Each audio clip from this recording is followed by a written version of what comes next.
প্রিয় দর্শক, আমাদের দেশের অত্যন্ত আলোচিত, সমালোচিত, জনপ্রিয়, অজনপ্রিয় ইসলামী বক্তা মুফতি জনাব মোহাম্মদ আমির হামজা এমপি মহোদয়, তিনি যখন যা কিছু বলেন সেটা ভাইরাল হয়ে যায়। তিনি জ্বালানি বিদ্যুৎ মন্ত্রীকে বলছেন নাস্তিক। আমি অতীতের দিকে আর যাব না। এই এমপি হওয়ার পর যা বলছেন, তিনি বলছেন আমার এলাকায় এখন আমি সবার উপরে। তিনি বলছেন সবাই তাকে ঘুষ দিতে আসে, কিন্তু ঘুষ কারাতে তিনি নাম প্রকাশ করেন না, ভয় পান। তিনি এখন যেটা ওই সংসদ সদস্য নারী এমপি যারা আছেন তাদের বিরুদ্ধে আকথা, তাদেরকে নিয়ে আকথা কুকথা বলছেন, কিন্তু তিনি বলছেন আমার বিরুদ্ধে মামলা হামলা করে কোনো লাভ নাই। মামলা হামলার ভয় দেখি আমির হামজাকে থামানো যাবে না।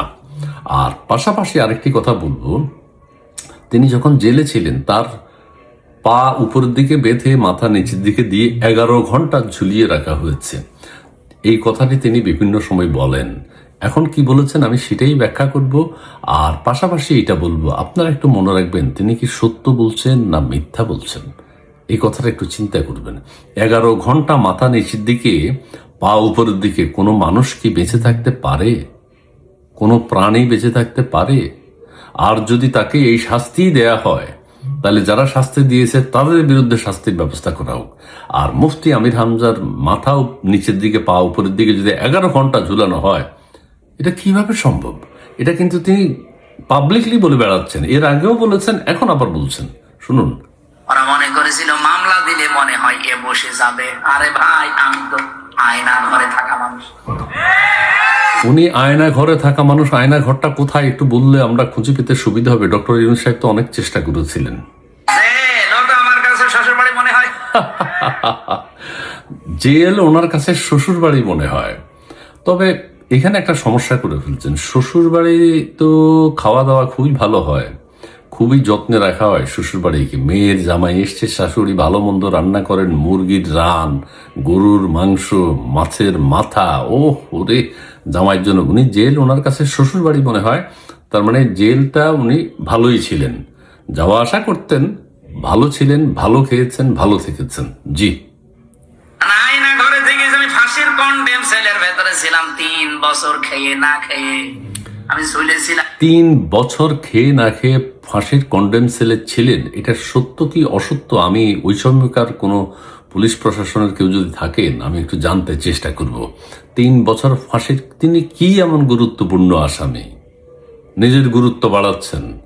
খেয়ে না খেয়ে মানে কি? জেলের ভিতর খাবার দেয়, কিন্তু নিম্নমানের হয়, মান হয়তো অত ভালো হয় না, কিন্তু খাবার দেয়। খেয়ে না খেয়ে মানে কি? একটু আগে বললেন আপনি এগুলো তো আমার কাছে শ্বশুর বাড়ি। এখন আসল কথাটা বলবে। প্রায় 11 ঘন্টা মাথা নিচের দিকে পা উপরের দিকে দিয়ে। আর আপনি আমার এখন ভয় দেখাচ্ছেন। আচ্ছা, 11 ঘন্টা মাথা নিচের দিকে পা উপরের দিকে দিয়ে ঝুলিয়ে রেখেছে, এইটা কোনোভাবে সম্ভব? আমরা তো 20 মিনিটও থাকতে পারবো না। 20 মিনিটও কোন মানুষ থাকতে পারে না। উনাকে 11 ঘন্টা কিভাবে ঝুলিয়ে রেখেছে পা উপরের দিকে মাথা নিচের দিকে? এটা কি সম্ভব? যদি সম্ভব হয় তাহলে তো বুঝবো নি কই মাছের প্রাণ ওনার।